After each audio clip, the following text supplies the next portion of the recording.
anyone shed some light on this for me, please? So this is my rock box, 2002 Landrover Discovery 2.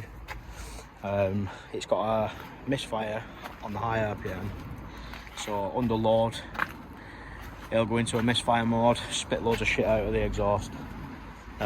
So far we've changed fuel pump, the fuel filter, we've done all injectors, we've done intercooler hoses, wastegate actuator, put a new loom in, as well as a rocker cover gasket as well. We've put all new injectors.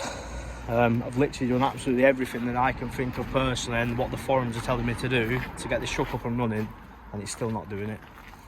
And it's going to send me into an early grave, this thing. I'm fucking stressed with it. So if anyone can help, it'll be much appreciated. The next thing to try is the crankcase sensor. Failing that, I'm going to fucking scrap it. Thank you very much.